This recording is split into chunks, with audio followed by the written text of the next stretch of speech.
वर्ष एमडीए अभियान समय रे फाइलेरिया को नहीं आपण मानक मन रे अनेक प्रश्न उठे।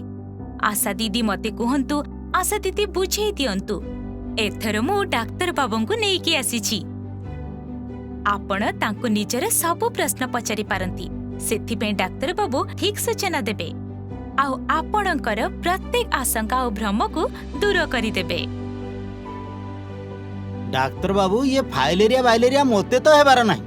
नाई आज्ञा, एमिति किछि लोक भाबी थांती, किंतु एकथा सत नुहे। फाइलेरिया काहारिकु भी होई पारे। या मशा कामुड़िबा द्वारा होई थाए। आउ मशा तो काहारिकु भी कामुड़ी पारे ना। फाइलेरिया जे कोनोसी बयस रे होई पारे।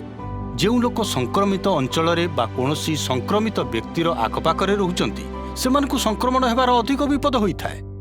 किंतु डाक्तर बाबू एही रोग शिशु मानंको तो हुएनी ना, ठीक कहली ना? ना दीदी ना, मशा कहार बयस देखि कामुड़े नाही। एमिति हुए मशारू रोग शरीर भितर को आसीबा परे यार लक्षण प्रकाश हेबाकु दीर्घ समय लागि थाए। कोनोसी युवक जदि फाइलेरिया रे पीड़ित थाए तेबे निश्चय ताकू पिला बेले मशा कामुड़ी थिबो। डाक्तर बाबू एमडीए कार्यक्रम अभियान रे आमे जो औषध देउची से विषय भी लोक प्रश्न पचारुचंती। निश्चय पचारंतु ना, आपनकर कोन प्रश्न अछि? डाक्तर बाबू आमे तो सुनिथिलु कि फाइलेरिया रु रक्षा पाइबा पई दिया जाउथुवा औषध सहित अन्य कोनोसी रोगर औषध खाइ हुए नाही। नाई आज्ञा, ए औषध सुरक्षित आउ एहा सहित अन्य सब प्रकार औषध खाई परिबे।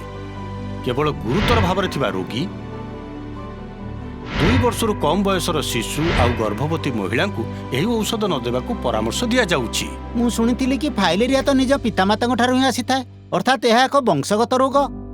नाई आज्ञा, एही रोग वंशगत नुहे।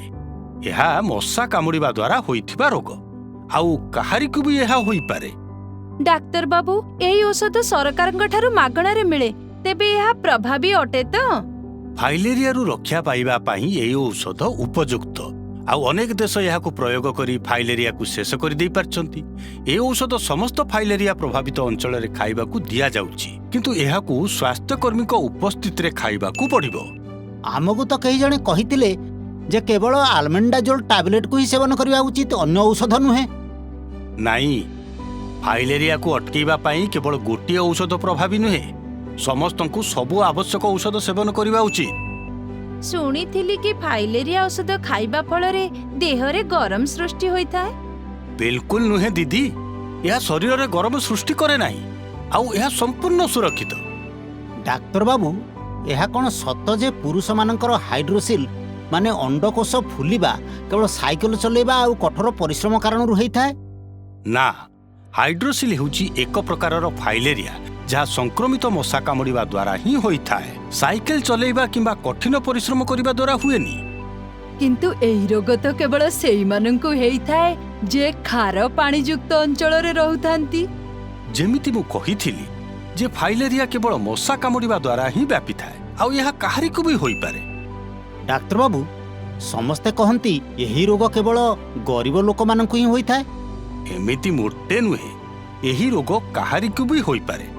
मशा कामुड़िबा समय रे धनी गरीब जाति और लिंगर प्रभेद जाने नाही।